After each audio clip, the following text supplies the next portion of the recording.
What is the meaning of life? 3 billion Google searches, thousands of years of philosophy, and somehow we still don't have a single agreed-upon answer. But what if the question itself is more valuable than the answer? Today, we're sitting at the table with 5 of history's greatest philosophical minds, and we're asking each of them, what does life actually mean? Their answers couldn't be more different, and that's exactly the point. Let's get into it. Philosopher number 1, Aristotle. Life means flourishing. We start over 2,000 years ago in ancient Athens with a man who laid the very foundation of Western thought, Aristotle. For Aristotle, the meaning of life wasn't a mystery. It was obvious once you thought about it clearly. He called it eudaimonia. It's often translated as happiness, but a better word is flourishing.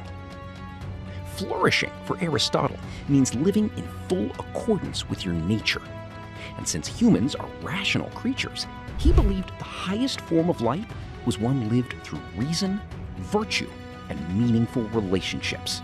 He asked a simple but powerful question. What is the function of a human being? A knife's function is to cut. An eye's function is to see. So what is ours? His answer? To reason well, to act virtuously, and to live in community with others. Not just once in a while, consistently, as a way of life. According to Aristotle, you don't find the meaning of life. You build it through habit, through discipline, through becoming the best version of what a human being can be. Philosopher number 2, Friedrich Nietzsche. Life means creating your own meaning. Now we jump to 19th century Germany, and things get a little darker before they get brighter. Friedrich Nietzsche looked at the modern world and delivered what might be the most shocking philosophical announcement in history. God is dead. He didn't mean this as a celebration. He meant it as a warning. For centuries, religion had given people a ready-made answer to the question of meaning. Without it, he feared people would collapse into nihilism, the belief that nothing matters. But Nietzsche refused to stop there. Instead, he issued a challenge. If the universe has no built-in purpose, then you are free, radically, terrifyingly free, to create your own. He called this the will to power, not power over others, but power over yourself, the courage to become who you truly are. He introduced the idea of the Übermensch, the overman, someone who rejects the herd mentality, faces the full weight of existence without flinching, and says yes to life anyway. The takeaway? Stop waiting for the universe to hand you a purpose.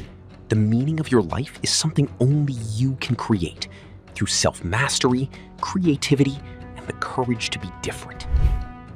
But Nietzsche refused to stop there.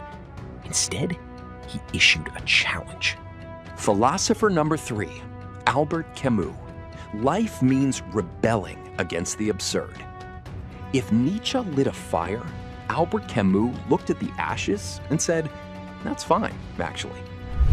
Camus was a French-Algerian philosopher writing in the shadow of World War II, and his starting point was what he called the absurd. The absurd is the conflict between our desperate human need for meaning, order, and clarity, and the universe's complete, utter, indifferent silence. We want answers. The universe says nothing. Camus said there are 3 ways to respond to this. You can commit physical suicide, obviously not the answer. You can commit philosophical suicide, pretend there's a god or some grand plan to escape the tension. Or you can do what he called revolt. Revolt means you look at the absurd dead in the eye, acknowledge there's no cosmic meaning, and choose to live fully anyway, to love anyway, to create anyway. Philosopher 4, Viktor Frankl. Life means finding your why. This next philosopher didn't just theorize about suffering. he survived it. Viktor Frankl was an Austrian psychiatrist and Holocaust survivor. He spent years in Nazi concentration camps, including Auschwitz. He lost his wife, his parents, his brother. He had every reason to give up. But he noticed something extraordinary in the camps. The prisoners who survived the longest weren't necessarily the strongest physically. They were the ones who had a reason to live. He developed a school of thought called logotherapy, from the Greek word logos, meaning meaning. His central argument: the primary human drive is not pleasure, as Freud believed, or power, as Nietzsche suggested, but the search for meaning. Frankl believed meaning could be found in three ways: through the work you do, through love and deep connection with others, and through the attitude you choose when facing unavoidable suffering. He famously wrote, "He who has a why to live can bear almost any how." Even in the darkest circumstances, Frankl insisted no one can take away your freedom to choose your response. That final inner freedom is where meaning lives. The takeaway: you don't search for the meaning of life in general. You discover the specific, personal meaning that your life is asking of you, right now, in your unique situation. Philosopher 5, Simone de Beauvoir. Life means freedom in relation. Our final philosopher brings a perspective that the others often overlooked: the reality that we don't live as isolated individuals. We live in relationship. Simone de Beauvoir was a French existentialist philosopher, writer, and feminist thinker. Like Sartre, she believed that existence precedes essence, that we are not born with a fixed nature or purpose. We create ourselves through our choices. But de Beauvoir pushed further.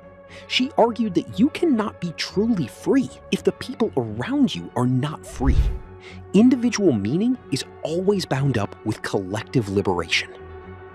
She was sharply critical of roles imposed by society, particularly on women, but also on anyone who sleepwalks through life following scripts written by culture, family, or tradition without ever questioning them. For de Beauvoir, an authentic life means choosing yourself radically and then taking responsibility for how your choices affect others. It means refusing to be an object in someone else's story and refusing to treat others as objects in yours. Maybe the meaning of life isn't a destination you arrive at. Maybe it's the quality of attention you bring to the journey. Which philosopher resonated most with you? Drop it in the comments. I genuinely want to know.